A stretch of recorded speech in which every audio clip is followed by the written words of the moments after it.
Hi everyone, welcome to another episode of my podcast. We have a special guest today, all the way from Colombo, Sri Lanka. We have Derek Wikramanayake of Wildfire. Hi, Derek. Hi, Channa. How are you doing, Derek? I'm doing great. I'm really good. Yeah. When I talked to you, you were actually in quarantine, right? I'm in now home quarantine. I Okay, spoke to you. I was in at the army camp right. for So 2 weeks. how do they treat the people? Is it good? The army, Yeah, the best. They are the best. I'll tell you why. I couldn't believe it. I mean, when I stepped out of the plane, they were so perfect with everything they did. They got us to stand in lines, and it was very comfortable. They made right, us feel very comfortable. Yeah, and they looked after us even in the camp. We had 6:30 we had tea, then 7 o'clock we had breakfast, then again at 10 o'clock there was tea, lunch at 12:30, then again tea at 3 o'clock with biscuits and stuff, and then dinner. Really nice. They gave us bags full of soap, shampoo, or you name it, they gave it all. And even including slippers. right. So, and they were very nice, very nice. And I'm really glad we went through this government quarantine, because I heard some of my friends, musicians, have gone to the hotels, and they had a hard time, really Right. hard. Mm. Yeah, I But believe anyway, I think Sri Lanka handled the COVID situation quite better than the other countries, huh? I think they have done a great job. Yeah. Right. So Derek, I'm actually from Sri Lanka. I used to live in Negombo. I moved here 15 years ago. But before that, I remember watching you a couple of times. I remember specifically you did a show in Viharamadevi Park, Great Sri Lankan Rock. Okay. Wildfire played for that, and then I think I seen you also in some other pubs as well. So it's quite. I'm glad that I'm able to talk to you. So Derek, can you tell me? Let's start by. Can you tell me a little bit about your childhood and your growing up, and then was music always part of your family life, or can you tell me about that first? Okay. Now, my mother used to tell me when I was a little baby, if I cried, if I was like unhappy with something and I cried, they could just put we had a thing called the ready fusion. We had to switch the button on and then get music. Right. Every time I cried, she would put me in the ready fusion and put the music on, and I would stop crying and listen, like that. And my father was a journalist, and he used to bring all these photographs of the Beatles, Rolling Stones, all these band photographs. And I had a collection of all these photos that nobody had. I was a little kid of the Right. Beatles, and I loved their music. And a funny thing is, I could look at the photograph of the Beatles and distinguish who's singing the song. I could say that is Paul McCartney, that's John Lennon, and Right. that's voice sounds like George Harrison, and the weird voice was Ringo Starr. I could do that, and I had this incredible musical memory. Like we had this very fusion, and that was like from 6 in the morning till about 9 o'clock in the morning. Then again from 12 o'clock to 3 o'clock, then 5 to 9 again. So very few programs. And if I listened to a song, if I liked it, I could go to a corner and listen to the entire song in my memory. Just close my eyes and I can listen to it again. I can hear every part of the song, and I still love to play the guitar. Wow. And yeah, and I all the like shadows and all the guitar part with to play, I should do it like this, bang, bang, bang, bang, bang, bang, with my mouth. I should play the guitar with my mouth. Right. And one fine day, I remember I was very small. One of my father's friends came home. He had the electric guitar. And I heard it, I was in bed, I heard this pang ting noise. And I thought, oh, wow, that's nice. So I walked up and I saw this guy playing a guitar. So I went to touch it and tried to play it, and then uh, I thought that's what I want to do in my life. I want to play the guitar. So I didn't worry about studying, getting a decent job, like everybody wants to get a decent job, go to school, be educated, and then get a decent job and then get married, have a family. I didn't want any of that. All I wanted was to play the guitar and play in a band. So for my GC O-level exam, I had to draw for my arts. I had to draw a flower pot with flowers and leaves and something in my imagination, you know. And I drew a band playing on stage. Right. That was my dream. That's what I wanted to do. And that's what I did. I mean, I left school when I was about 15. I did my O-levels, crashed it totally. And we went to Candy. And there I started playing guitar here and there. Not in the band, just friends, you know. And the band called Hezonites, they were looking for a guitarist, lead guitarist. Because Tiron Jagiri was the guitar player. And he was going to Colombo to play with another band, Pioneers Movement. And they were looking for a guitarist. And I played the ukulele at a concert in 1972. This was called British Summer Singers Hawaiian Show. Right. And I was playing the ukulele at the back. And actually, I didn't want to play the ukulele. You know, I thought, ukulele, I don't want to play the damn ukulele. I want to play the guitar. My father said, son, you better come with me because you're not going to school now. At least play the ukulele for two pictures for show. Reluctantly, I went there. I went in Matang, I saw about 150 beautiful young girls, all dressed like Hawaiian flowers, and a lot of burger girls singing Hawaiian songs, blah blah blah. Right. And I thought, oh, man, this is I want to play for this show. I'll play anything here. So I joined the band, and you know the song Candy Lamisi. Yes. You know the song. This song was written by a friend of mine called Ivo Rex. Right. That's one of the first songs I learned to play on the guitar. Right. This is 1971, 72, just a few chords. And my father wanted me to play this song to all these Hawaiian girls. So I started singing Candy Lamisi and I played the guitar, you know. And from that time, there's a band called Hezonites. They were playing, and this guy heard me playing the guitar. And he made a note that I could play the guitar, you know. And somehow we finished the concert, and then I was at the back of the stage, right at the back. Wow, yeah. And the band was right in front, playing with the lights on, and I said, no, this is not where I want to go up there. I want to be on stage right in front there. With all the lights in front of me and play, you know, to impress the people and the girls. So that's what I thought I wanted to do. So after the show, this guy, Sharon Pritchard, he's my mentor, he's my guru. He came to me and said, Derek, Tiron is leaving the band. I know you can play the guitar. Would you like to play lead with us? I said, Chatham, I'm not a lead guitarist. I can play a few chords, I can sing, but that's it. Then I said, if you want, I'll look for another guitar. I have so many friends who are playing guitar. I'll look for a guitar player. So I asked a lot of guys. They said, no much. I want to form my own band. I don't want to play for another band, blah, all this crap. But that gave me the chance. I said, Sharon, I'm sorry, none of these guys want to form their own, but they don't want to join another band. And he said, okay, Derek, why don't you come and play bass with us? I said, I don't know how to play bass. I said, don't worry, I'll teach you. We have like 16 days to practice about 60 odd songs. But it's very easy to play bass. I'll teach you. He's a good bass player, Sharon Pritchard. And I said, anything, just to hold a guitar, and be on stage. So I went to his house and he taught me a few licks, like blues runs. From that day, I took the guitar home, I slept with the guitar, I played, I learned all the songs. Within 2 weeks, I completed about 60 odd songs. We practiced, and my first booking was at Kegalle Town Hall. Right. It was a wedding, right? And I didn't have a jacket to wear. It's a memories. I'm telling you, this is all coming back to me, I didn't have a jacket. I was small. I was about 16.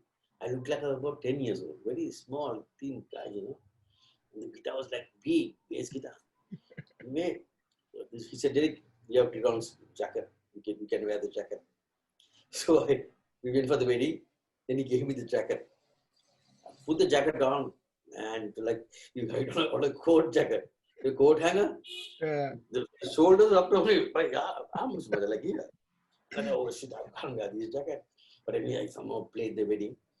And the next day we had another show, from it's a Sangeeta Sandarshini. And the drummer's girlfriend's father, his name is Pete Allen, he's another guy who really advised me. He's a great jazz pianist. I know this player. I didn't understand jazz at that time, but I knew he was a good pianist. The way he played, you could say Deepak knows something. So this Sandesh was behind his house. So I played that night. And the next day I was walking down, passing his house. From upstairs he called me, Derek, come, I want to talk to you, sir. So I went upstairs. He said, I heard you playing last night. You played all those songs without a single mistake. So I'm very impressed. I said, Uncle Peter, I practiced all the songs. It's a son, no matter where you are, what happened, which level you come to, never stop practicing. You can never get to one stage as a musician. You can always practice and get better and better and better. There's no limit to getting better. Right. That's what he told me. And this was like a bell in my ear, I remember that I thought, okay, I should practice. But at that time, we only practiced parts of the song. This is like, if I'm a bass player, I practice my bass line. I would not practice other things. Right. I would not practice technique or proper fingering or nothing. I would just practice my bass line. Somehow I'll play it. Try and But I had a very good year because I remember Kenny must have sent you, Anton must have sent you this video, audio of me playing bass in 1976 in Afghanistan. Right. And that time we had the little more portable cassette players, and to get parts of those cassette players is very difficult. Nowadays kids will just throw it away. But I have taken my bass part quite good. We have taken notes. I thought at that time I had this memory. I could remember things. Once I listened to it once, like a song. If I listened to a song once, I could remember this song. Right. To stay in my head all the time. And that was my start with the Hezonites. Like that, I did 1 year with Hezonites. But you played even abroad, right? So how did this Afghanistan show happen? Okay. So after Hezonites played for 1 year, 1973 to 74. Then in 74, Sharon Pritchard and his brother, Jeremy Pritchard, they went to Australia. Right? Then there's a guy called Michael Sansone. He's in Candy. He wanted to continue the band as Hezonites. And he asked me to play bass or lead, I can't remember. Somehow that didn't happen. I didn't want to stay in Candy. I want to go to Colombo. In Colombo is where it's happening. In Candy is just weddings and, nothing happening in Candy. So I thought I'll go to Colombo. So I went to stay with my grandmother in Colombo. And I formed a band with Jeffrey Fernand from Purple Rain. Jeffrey, myself, I had a friend called Curtis Bonhart, Dennis Ferreira. I met Dennis in Candy with Hezonites. And Curtis Bonhart, Warren and Elias. We formed a little band and we were playing, but this guy, Dennis Ferreira, he was very particular about every detail. Even harmony, he used to get me to sing all these Beatles harmonies. He loved the Beatles like me, but he didn't have anyone to sing harmony with him. So he used to teach me the harmony and he would sing the lead part. So we had this connection. So when he formed this band, we sounded really good for the young guys, we were like 16, 17-year-old guys. And we got some gigs to play with Amazing Grace, and Sandpipers and a few other bands. But at the time, we didn't have paying gigs. We were just performing for free, just to get some work. And at that time, I was having difficulty at home with my grandmother. And I thought this is the time I had to get out of the country. It was Sima Bandaranaike's time. We had to stand in the queue to get a bit of bread. Then another queue to get some rice. It was all a big mess. Right. So I thought I got to go. Then one fine day, there was an advertisement for bassist for Moonstones. So I went to play. I went for the audition. I was the last guy. And I just sat and waited there. All the guys were playing. And I knew I can play better than all these guys. Right? I knew that straight away. The way I played, I knew all the songs. And I had this ability to play on any key. I could play a song on any key, not only on original key. So they told me, can you, we have this song called Ricky Don't Lose That Number by Steely Dan. And he said, none of these bands could play it. Do you know the song? I said, yeah, I know the song. I can play it. But we are playing it one key, one semitone higher, on F. So I'll play on any key. And this bugger has a big mouth. Let's play on F. I closed my eyes and played the entire song. Then Herschel Rodriguez, the guitar player, that's my other mentor. He asked me to play other songs, tell her she's lovely, difficult songs, and I played all the songs. At that time, we had only one radio station, so every song that came out on the radio, I learned to play. Right. You know, I didn't wait for a band. I just I want to play this song. I love to play this, so I learned this song, and not by listening to a cassette, by listening to the radio. Now I listen to that. This good, yeah, this might be here. You know, somehow I learned these songs, and when I tried it out, it was perfect. But he wanted me to join the band, but somehow they took somebody else. And but he kept me in mind. Then a band called Esquire said they got a contract to go to Afghanistan, to Kabul, and their bassist Russell D. Hood, he caught a murderer. One his neighbor was killed by this guy, and he caught him with blood and a knife in his hand. Gave him to the police station, and he had a case, so he couldn't leave the country. So they're looking for a bass player. Herschel quickly asked me to join the band. So when I went to see Claude Zellerblotman, Herschel sent me to join his class. I said, you? How old are you? I said, I was 18. So I'm 18. You're 18? I look like a 14-year-old kid, man. No, yeah, I was very small, skinny, short guy. Right. He said, son, do you have a passport? I said, no, but I can get you one. Okay? It was the 26th or something, 27th of December. If you come me with a passport before the 31st, I'll take you to Kabul. I said, okay. I had a big mouth, man. When I was a kid, I would just say, okay, until I think, how am I going to get a passport? Then I met my cousin, Mano Wikramanayake. He was at Maharajas.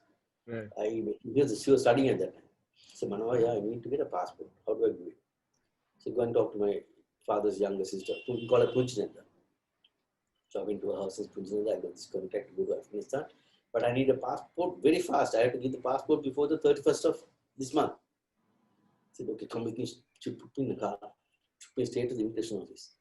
Went through all these buggers and met the director, right? And said, this is my nephew. He has a contract to go to Afghanistan. He wants to go. He needs a passport quickly. He said, then they said, okay, ask me to go to Kandy and surrender his ration book, right? And come back and I'll issue the passport. So it was in the morning.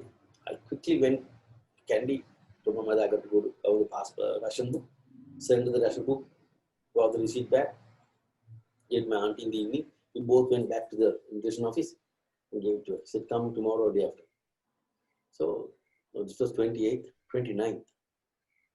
morning, my auntie said, come to her place and she'll take me to the immigration office. So I went there. I had my passport. I had to go photograph as well at the same place, same day. I had my passport. 29th, I had the passport. I took the passport, went to Claude. Claude, here is the passport. That guy got a shock of his life. He said, how the hell did you get this passport? I didn't expect you to get a passport so soon. I said, my auntie got it for me. He said, son, welcome to the squad. He was impressed with me for getting the passport so quickly. Right. Remember, he had not even heard me playing. So now I'm a bass player. Now, about a week, so the 17th we left, January. It was the 12th. Herschel says, Derek, Russell is coming back to play bass. So we're going to take Russell and go back to Afghanistan as a bass player. I said, Herschel, I had given up my Russian book. I have nothing. I was thinking, what the hell am I going to do? Then he said, okay, Derek, you know what? There's a guy called Clifford Andrews, guitarist. You know Roy Andrews? Roy Clifford Andrews, he passed away. Right. So he said, I'll put Clifford out and I'll put him to play guitar. I said, Herschel, I can't play guitar. I can play only one song and a few songs. I need to play lead part for this song called Just Don't Want to Be Lonely. And that's all I need to play. One finger, ding, ding, ding, you know. Right. And I said, okay. He says, okay, I'll take you as a guitarist. But if Claude asks you to play, don't play because he know that you can't play. I said, okay. So last day, next day, we are going to Afghanistan on the 16th. Claude was playing at the Intercon. Colombo, sorry. Right. He asked us to come for dinner. Then he invited me to play guitar to us. I was shivering. I don't know what to do. I couldn't play. Then Anton Gunudala, you know Anton Gunudala, right? Right. He's in Philippines. He said, Claude, this guy can't play. He's a bass player. He's not a guitarist. Then Claude said, look, I can't do anything now. I got his visa. We have to go. We are leaving tomorrow with the tickets, everything. You better play guitar and go to Afghanistan. So, I went to Afghanistan, but I was struggling. When I went to the hotel staff said, you came to go to school here. I said, no, I came to play. You're going to play? I said, yes. I was 18 years old, but I looked like a 13-year-old kid, but somehow I managed to play. And 3 months, I picked up all the songs. Somehow, because I couldn't play much. I couldn't play. I was struggling. I was just standing like a puppet there. Right. You know? And Claude said, if you don't play, I'm going to send you back to Sri Lanka and get another guitarist here. And I got scared. I didn't want to go to Sri Lanka. At that time, I didn't want to come back home because I couldn't find another job. And then I practiced every day. I kept on practicing.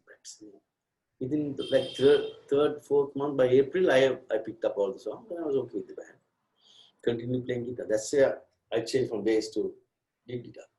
Mm. And I kept on, then I played bass again with Anthony in 76. I played for 1 year with Tom Menzies. That's a great musician, Tom Menzies.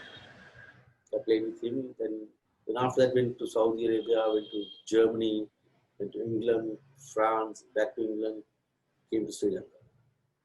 So that was my first part of till 79. Then in 80, I joined this band, Square Set again. Now this time it was led by another guy called Mia Hamid. Went to Switzerland. That's how it all started. There I think in Switzerland I must have been there about 20 years. And I must have played about 40 bands. Wow. You know why? It's not a wow, because you know why? It's bad for my resume. Right. Because people think you can't stay in a band. Which is true. I couldn't stay in a band because I didn't like the music they played, or I didn't like the way they played music. You know what I mean? They would sing harmony, it's totally out of, it's not right. And I remember practicing Dennis Ferreira, and I learned so much from Dennis that I couldn't accept something wrong as right. I remember this band I played, there were 4 of them, the girl and the 3 other guys. They were all singing harmony totally wrong. I said, you guys are singing this part wrong. And the girl asked me, you think all 4 of us are wrong and you're right? I said, yes, I'm correct. I said, that part you're singing is wrong. And for me, that was the biggest problem. I had the big mouth. I actually kept my mouth shut and played. But then again, I had to be true to myself. I have to, if I didn't like the band, if I didn't like the way they played, I quit. I didn't look for another job and quit. Never did that. I didn't like the band. I said, guys, look, you all are nice friends, but I can't play in this band. I'm going to quit, find another guitarist. Once I found a guitarist, I left the band. Then I started looking for work. Right. Most people I know, they'll find a band, get ready, set up, and then I'm leaving tomorrow, off. I never did that. So that is why I think I always had work. I was never without work. And I always became better and better and better in my playing. I never stopped learning. I never stopped, looking for new ways of playing stuff. When the tapping thing came, I was into that. All this heavy rock stuff, and But now I'm totally out of rock scene. Totally out. Right. Now I'm more into jazz. I want to be a jazz guitarist. That's what my target is. And there's a lot to learn as a jazz guitarist. You have to learn chord melodies, you have to learn octave playing, you have to play, you have to know theory, jazz theory, how harmonies are working, reharmonizing chords. There's a lot of things to learn. At my age is to be too late, but what the hell? Right. I'll try. So Derek, so when did the idea came to you? How did the Wildfire band started? Okay, Wildfire was the name Wildfire was always in my head because I watched this. I heard a song called Wildfire. And it's about a horse. Right. It's a beautiful song, and it's also a Red Indian horse, and I'm very much into Red Indians. I love the Native American Indians, and I thought Wildfire is a nice name for a band. Even Purple Rain, before they formed Purple Rain, I said let's call it Wildfire. I wouldn't imagine how to call a band Wildfire. I said, Purple Rain. Purple Rain, that's Prince's name, very Prince's song. Right. So anyway, so Wildfire was my thought.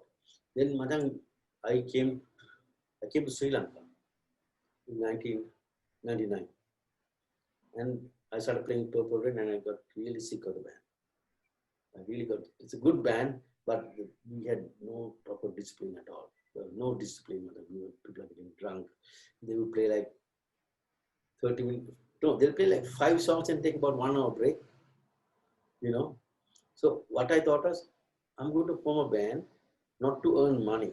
I'm going to form a band just for fun, just to have a good time. And I'm going to do exactly the opposite of what my band did, Purple Rain did. That means they took long breaks, I took short breaks. They played short sets, I played long sets. They started drinking on stage, I stopped drinking on stage. You know what I mean? Everything I did the opposite. I learned not to do what they did. And that saved me because we used to play 3 hour sets at the classes. Right. You know, we start at 8 o'clock, 9, 10, 11, 11:30 we take, or 11:30 we take a break. Long sets, just keep on playing. Because you know what? So Wildfire is another story there. Wildfire, I wanted to do just just a part-time thing. I was working with Budi Kirti, you know, Budi, and I was his assistant director. Yes. And I was doing all the bloody dirty things, you know, like not dirty things, like, you know, getting up at 4 in the morning, picking up the stuff, going and getting the sets ready. And, you know, it was fun for me because I was doing something, you know, and, you know, take one, you know, all that. And I was next best to the tea maker. Below me, the rank, below me was only the tea maker. After that, there's nobody. So I'm just about guy who made tea, you know. Assistant director. It's a big name though, but it's one step above the tea maker. But anyway, I enjoyed it. I learned a lot of things. I learned about how they are doing films, how they, you know, shooting and stuff like that. And there were a lot of, you know, working out guys. Difficult. No, not the Sri Lankans can't work. They put their brains to it, they can do wonders. But our guys are so careless, man. We had to do I do this shoot, man. We had to do early morning. The sun is rising, a man is walking down the periphery. Right? Going for a releasing. So I arranged everything, man. I came at about 5 o'clock before the sun. Everything was ready. The cameraman, camera again. We had to go 10, 15 miles to get the bloody camera, man. Right. By the time they brought the camera and set it up, man, the sun was already up there. You know? And Budi won't have a go at me. I said, Budi, don't tell me.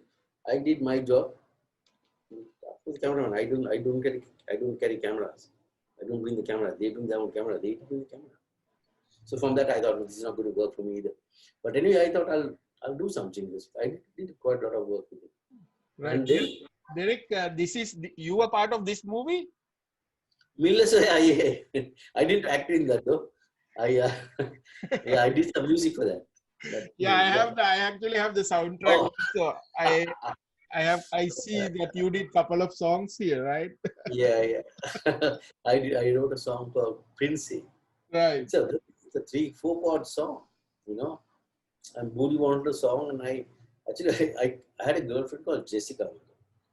You know, as a kid, little kid. And then she went to England. I went to England when somehow we broke up. But before we broke up, I wrote this song for Jessica.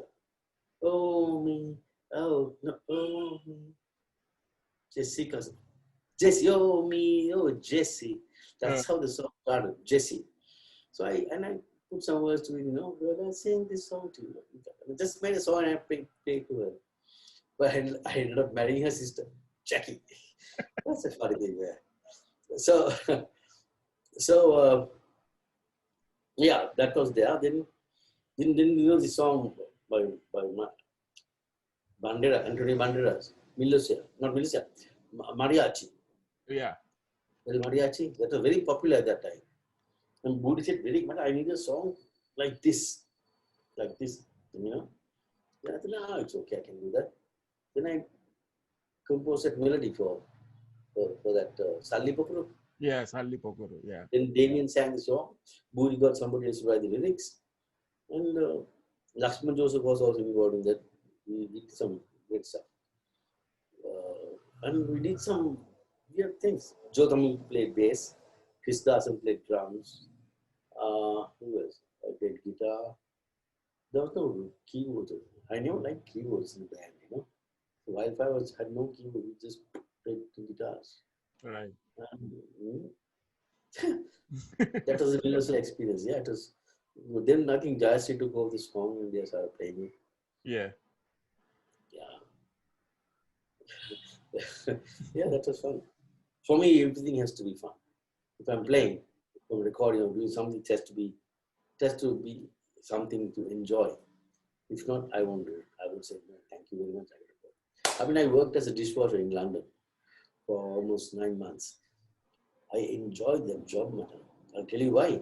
Because when I went the first day to work, the kitchen was filthy, man. It was really bad. The roof or blood all over the place by cutting meat, just splashing everything, and then the fans were dirty and it looked really haggard.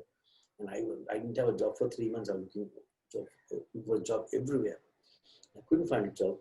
And finally, I got this place. I thought I'm going to keep this job. So within 1 hour, I cleaned up all the plates and pots and pans. I cleaned everything up. I kept it in the right places. Then I noticed the squares, grout. What is the grout, right? I don't know what it is. This thing, there was dirt there. Then fans were dirty. The cookers were all black. So I took some chemicals and stuff and I started cleaning it up. I had about 2 hours to kill. Till I started the next shift. So I cleaned up the entire kitchen. It looked like a brand new kitchen. And I looked at it, oh wow, this is nice. This is good. And then I asked cooks, hey guys, anything else to do? They were like, started, here we have a bag of beans, you want to break the beans. So get the bag. So I took the bag, went to another room there, and I was cleaning, taking out the ends off, both ends. And then I saw the chef, he came up, he walked up, and he went into the kitchen, put the hand and looked, and he went up again, then he came back again. The clogs, cooks where the clogs cut. And he looked at it. What happened to my kitchen? I got a bit scared. I thought I did something wrong. I did some, place in the wrong place or something. Then the cook said, the new boy cleaned up here. He came to my room, I was sitting there. Son, did you do that to my kitchen? I said, I was a little bit scared as a chef. Yeah, I thought I'll clean up. I said, I clean up. He said, son, I haven't seen the kitchen like that since we opened the hotel 12 years ago. Wow. That's a compliment I got, man. And he said, son, you keep the kitchen like that every day, I will give you £5 more for a week. I said, done deal, chef. Come downstairs, I'm going to sign you in. I went downstairs to his office. Okay, you got a P45? That's my permit. I said, I didn't bring it, chef, I'll bring it tomorrow. I didn't have P45. I'll buy P45. I was not illegal, I was on a tourist visa. So he said, okay, bring it tomorrow. I said, okay, and he promised me 25 at the beginning, put to 30, straight away. And I kept that kitchen like that for about a month. They said, Derek, you didn't bring me P45. Now I had saved some money, mother. I did, I saved all that money I earned. As a chef, I'm sorry, I don't have P45. I will go tomorrow. I said, you're not going anywhere. Keep your mouth shut and work here. And I worked for 9 months and I kept that kitchen like that for 9 months. Right. Brand new kitchen for 9 months. Every day I cleaned it. And I used to work double shifts. I used to get up at 4:30 in the morning. I used to sleep with my clothes on, right? Except for the boots. Jacket all on. Sleep. Alarm goes 4:30. Put the alarm off. My friend is sleeping. Duck, duck, duck, duck. Go upstairs. Brush my teeth. Wash my face. Duck, duck, duck. Downstairs. Out of the window. I'm walking about 1.5 miles. I had to walk to the station, tube station. Winter, I'm like, my ears are like frozen. I could like break it, So frozen. I walk and into the tube. Then I have 1.5 hours sleep there in the tube from Hounslow West to Knightsbridge. I slept. And somehow I would get up at Knightsbridge. Before I go to school, I get up.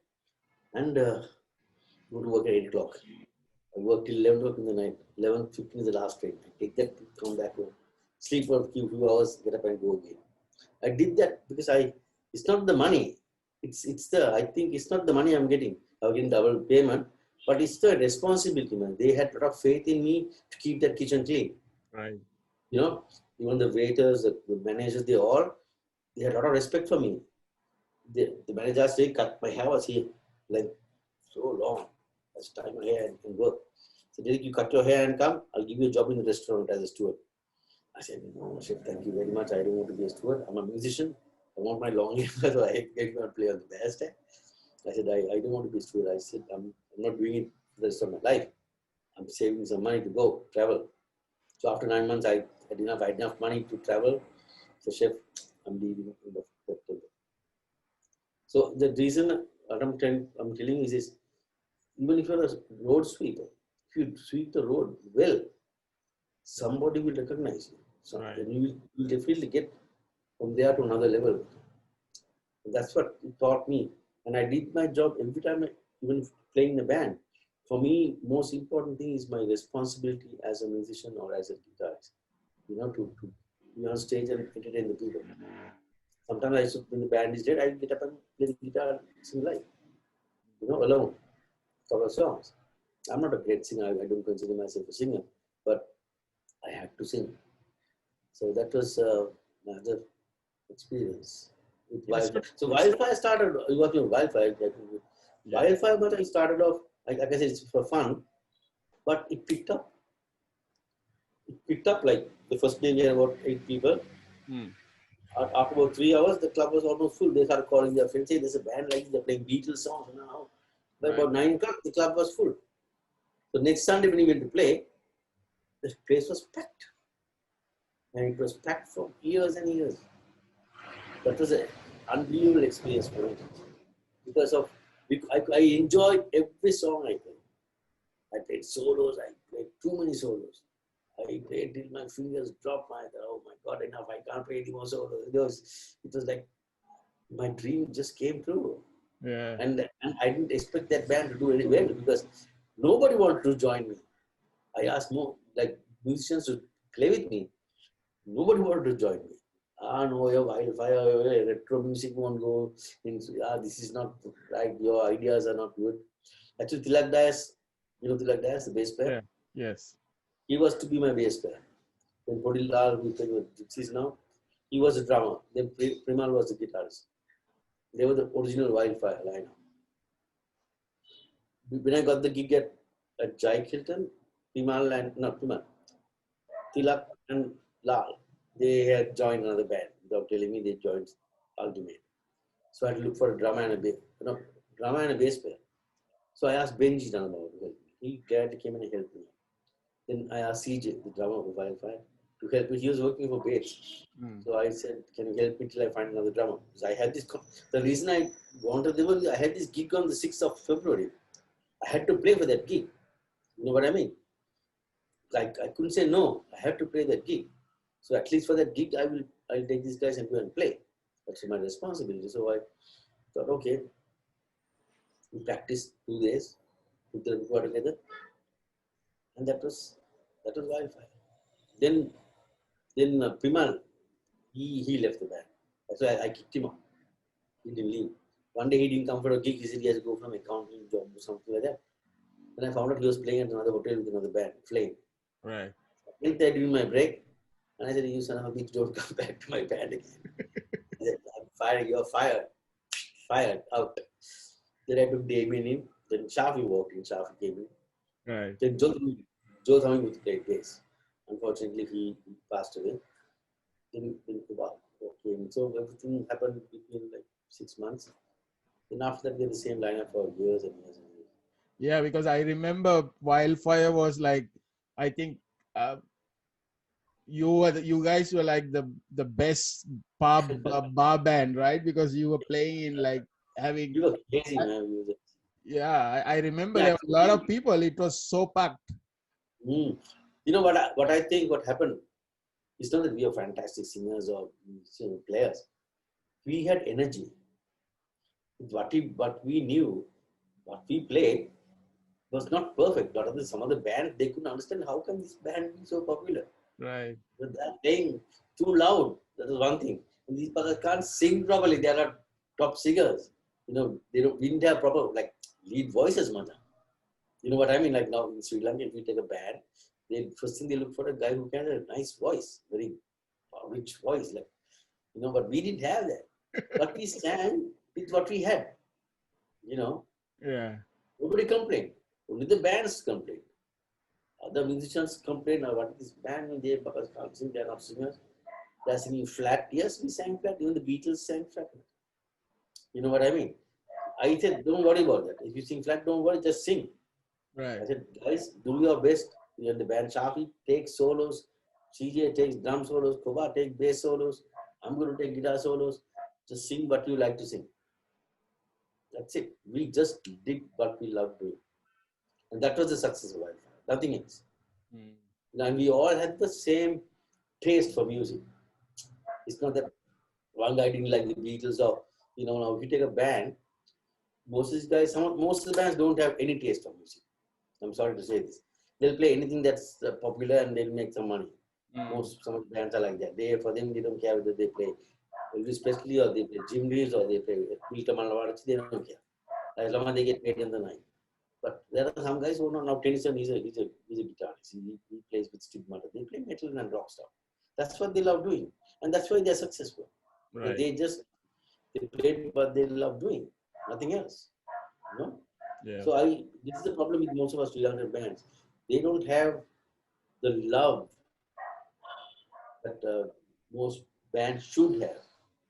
They love to play. Yes, I'm not saying no. They love to play. They like to be on stage. They like to make money playing music.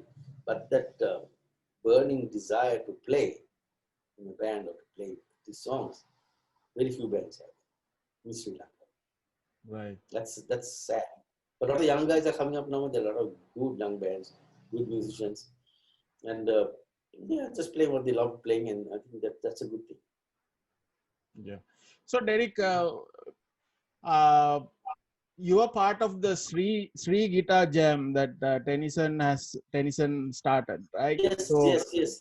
can you tell me a little bit about how you joined this guitar jam and what's your contribution is? Okay. How did it happen? Tennyson. How did I get into Tennyson? Anton Gudel, right? Anton Tenny's uncle, his wife's uncle. Right. He's in Philippines. He was my band leader in Afghanistan in 1976. I somehow got in touch with him for some reason. I saw him on Facebook and I called him and we started talking and he said, Tennyson, he's my niece's husband and he's doing this program called the Street Jam and all that. I said, oh, that's nice. I like to give all these jam sessions, For me, I love playing it. I don't care where I play, I love to play. But if I don't like the crowd, I will not play. I don't want to play. I'll just go off it. So I called Denny and I said, what is this Street Jam thing? Oh, Denny, I'm glad you called me. And he told me what it's all about. We are doing this jam thing on D minor. Anything to do with D minor. And the tempo is 90 beats per minute. And you have to play something like 1.5 minutes of a jam session. So, and people know me as a rock guitarist, And at that time I was in Maldives. And I had my electric guitar with me, but I had no amplifier. I had a monitor, vocal monitor, And my guitar strings were like almost 4 months old. They were buzzing. If you listen to my solo, you can hear the bottom, the high strings are buzzing. But they were old, very hard to keep it in tune also. I didn't have strings to put, I didn't have a set of strings. So, buzzing but somehow I thought I was practicing jazz at that time. I was learning how to improvise over this called 2-5-1s, jazz progressions. And I thought, okay, I'll maybe do something like that at 90 beats per minute. So I had this backing track. It's from the iPad. And I put it on and I played the solo separately. I recorded the track separately. And I sent it to Teddy. And he liked it. He said, this is nice. I like the jazz style. So, and that's how I got into it. Then he said he wanted to do some stops and starts that make it more interesting. And he did something, but I didn't like what he did. So I said, Teddy, if you want me to do some stops and starts, let me do it. I'll do the stops and starts and send you the audio track. So I knew exactly where I wanted to stop. So if you listen to the track, you see suddenly like a 1 bar stop. No drums, no bass, no keyboard, just the guitar going hammering away. Then continues again, then another stop, like that. So yeah, it's a new thing for me, playing jazz like this, and I'm getting the hang of jazz now. So I'm practicing all the time, learning chord melodies, reharmonizing songs. This is amazing stuff. There's so much you can learn in jazz. So that's what I'm doing now for as a musician. But at the same time, I used to teach guitar, right? But I had a problem teaching beginners. I didn't know where to start with the beginner. And I had so many friends who were guitar players who used to teach guitar, and they would say, Derek, just show some chords and some songs, and that's how you start teaching guitar. But I knew this is not the way to go. That's not the way to teach somebody. You don't teach somebody just to make money. So I was trying to find a way. How can I teach someone to play? Someone who never played the guitar at all. How to make it interesting for him to play. Because most of the guys are always complaining it's too hard, the fingers are cutting out, can't strum. So I found some methods while I was in Maldives, and I tried it on a guy. There's a barman who was there with us, locked down there, and he told me, I want to play guitar. And I tried this system on him. Within 5 lessons, he started playing melodies on the guitar. And I'll send the video to you, have a look at it. Right. This guy, he played, just took 5 lessons from me. On the 5th lesson, he played these melodies and showed it to him. And I knew, now I got it. So now I'm back here. Once I'm finished this local quarantine, I will start doing a video lesson, not online. It's a video, like maybe 1 hour of, video, how to play the guitar. Not just playing chords and everything you need to know.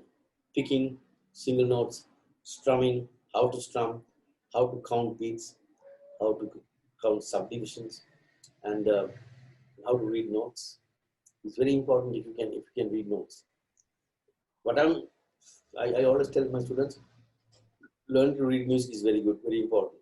Yeah. But if you want to play music well, you don't keep a sheet of music and look at and play. That's not the way to play. That's for classical musicians. They come with, what they're going to play. They put the music sheet in front, you just play. Because those are all written, even the feeling is written. So for guitar players, madam, you don't need to read like that. I have seen some bands and concerts playing 3-4 chord songs by looking at the chart. I think that's ridiculous. You got to feel that music is changing from, if you're playing on C, it's going to be, you have to feel that. If you don't feel that, then you're not playing music properly. So I learned how to teach them to read, sight reading, and also theory of music, how it works, notes, time, and feel, and even tone of the guitar. Sound is also very important. And first thing you do is tune your ears. You have to tune your ear. Everybody can sing a note. You can play a note and sing, but you're slightly up or down. You're never on the spot. So I found a way how you can do that. So that's all included in the video. How to tune your ear to sing all 12 notes. Once you can sing all 12 notes, then you can start playing the guitar. If you can't hear those notes you're playing, then you shouldn't start, because you're going to makes a lot of mistakes. If you play a mistake, you don't know whether you're playing right or wrong. Right. You can't hear it. But you know what I mean? So I have found this is another step. So teaching to read, sight reading, not big time, just basic, up to 16 notes. Then rhythmic exercises, how to understand rhythm, how to subdivide notes, how to keep the pulse in your body by shaking your head, moving your body, moving your leg, whatever, And there are exercises for that, hands and legs. You just do it without the guitar. You just do those exercises just to build that rhythm in your body. That's another thing I'm teaching. And then I'm teaching them how to play scales on all 12 keys. Everything I'm teaching there, I'm teaching them to play in all 12 keys, not on one key. If you play guitar? Yeah, I do also, but just for fun. Just for fun, no. So if you want to play a melody like Mahabalakali, right? I can teach you to play Mahabalakali on all 12 keys in 2 different octaves, a low octave and a high octave. Right. And you can choose any key you want and play, you will not miss it. So that's very important, because if you're a guitar player, musician, first thing you should know is to play in all the keys. You Right. can't say I can play this on C, I can play it on G, I can play it on sharp. No, that's a no. You have to learn to play on all the keys. You don't have to sing on all the keys. Singing is different. Your voice, but it depends how you sing. You can't sing. You shouldn't sing on the original key either. You must sing what is comfortable for you. Right. Your voice is when everybody has a different range. You know, Michael Jackson has a very high range. Louis Armstrong has a low range. So you got to understand that. And a lot of our bands, they try to sing on the original key, and they destroy their voices. Man. You can't do that. So that's my next step is that, because I want to give something back, man. Mm. I love to teach. I love to share my knowledge with other people, with other musicians, other young guys. Just that, but I want to teach them the correct thing. It's like a religion, man. If you follow the wrong, I mean, all religions are good to me, but if you don't understand your religion properly, you're going to go astray. That's what happens to people. That's what I've noticed in my life. Right. And I changed from religion to religion. Now I'm mostly a Buddhist. I was born as a Christian, born again Christian, all that I've done that. And now I'm a Buddhist now, and I think Buddhism is the path I should take. I understand it much better, easier. So, and also I have changed a lot. I'm not that crazy like I was before. I've Mm. cooled down a lot. So that's my life right now. Very interesting.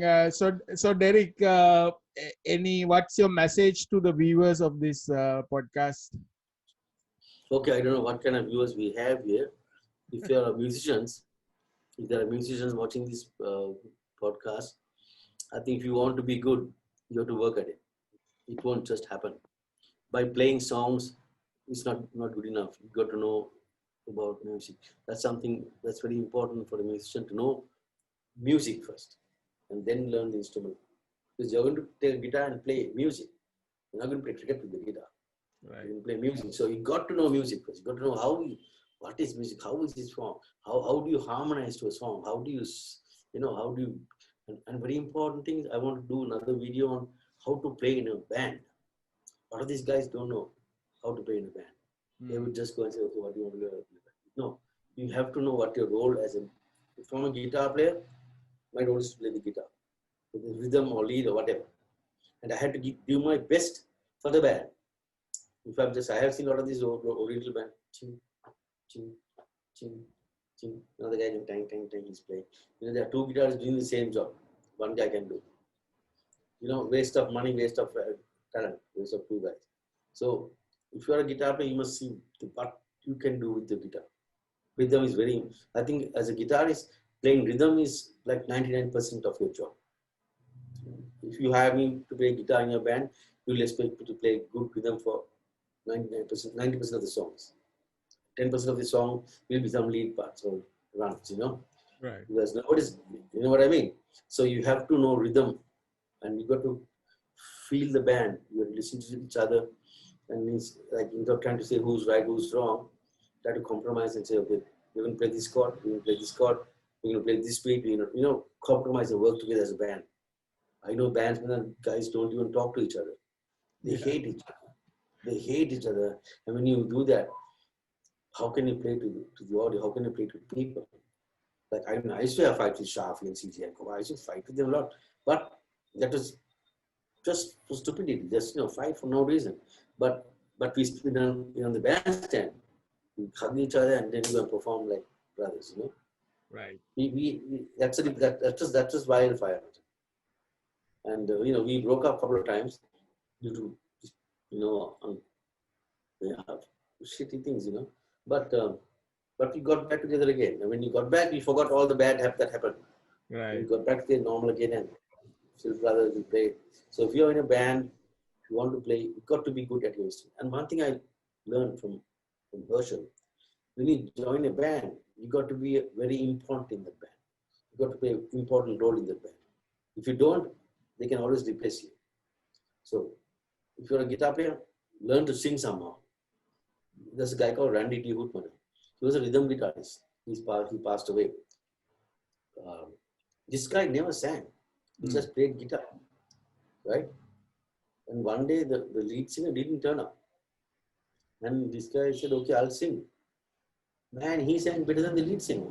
Right. He had a beautiful voice. Nobody knew he had a good voice. Nobody knew he could sing. From that day, he was the singer in the band. The guy came to sing. The next day, they kicked him out. Then he took over the band. He had a fantastic voice. He sang beautifully.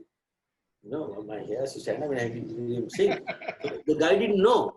So what I'm saying is, a lot of the guys say, I can't sing. I don't know. I can't sing. If you can pitch your notes, try to sing. Right. Try to sing. If you think you don't have a good voice to sing, somebody you can't sing, then at least learn to sing harmony. And learn to not just harmonize. Learn the harmony. How does the harmony go? One thing I learned is if you're doing a harmony part, that harmony part has to stand out on its own. In the sense that harmony, melody has to be good. You can't just go, no, it has to have a nice flowing effect for the harmony. Then it will blend with the lead vocals. That's how you, and you don't harmonize 3-part, 4-part for every song. Take Beatles, for example. Beatles, man, there are some songs they do only 2 parts. Some songs they have 3 parts. There are some songs they have 4 parts. Some songs they have no harmony at all. Like Yesterday, there's no harmony in Yesterday. Imagine, there's no harmony in Imagine. I have seen bands singing Imagine in harmony. And it sounds horrible when they do that. Because if the song needed harmony, George Martin would have put that harmony in that song. Right, right. Know what I mean? Those producers, man, it's not the Beatles, the producers.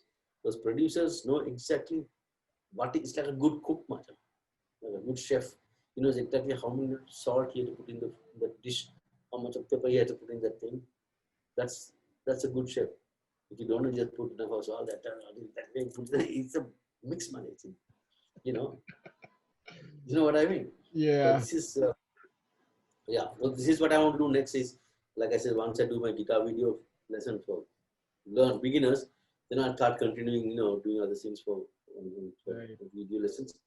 And also how to play in a band. That's something I want to talk about in a video. Because that will help a lot of musicians. How to be in a band, what your role is. You can be the bass player or a drummer or a guitarist or whatever. How much you can contribute to the band is very important. Not just playing what's required from you. If you can harmonize, do it. If you can't sing harmony properly, then don't do it. If you can't harmonize, don't. If you can't sing, if you don't have a pitch, don't put a mic there. Right. Sometimes you see a band, about 5 guys in the band, they all have microphones and they're singing harmony, but they're all singing, but you can hear the 2 voices. They're just playing, or sometimes they might sing something wrong that can really spoil the song.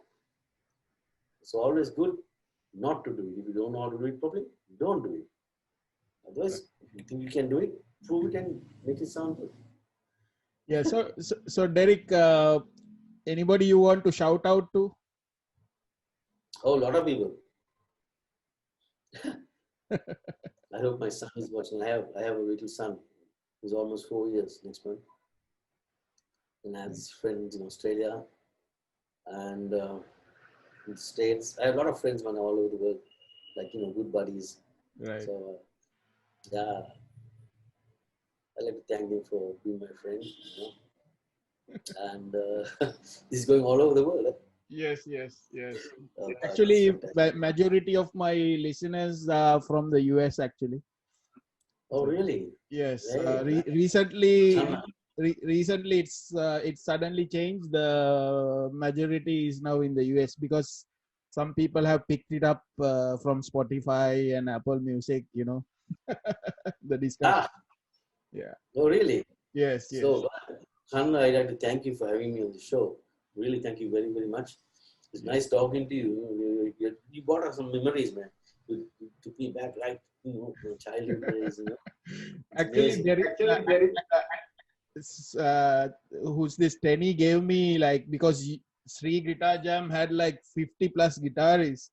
So he was asking me, who do you want to interview? So I said, of course, I want to interview Sir Derek because, I saw him in Wildfire and I wanted to. So I feel, Derek, the way you are talking, your all this talking about how to play in a band, all this comes from your how many years of experience playing in a band and the passion that you have for music. I really feel when you're talking about it, like uh, I'm really grateful you joined this podcast.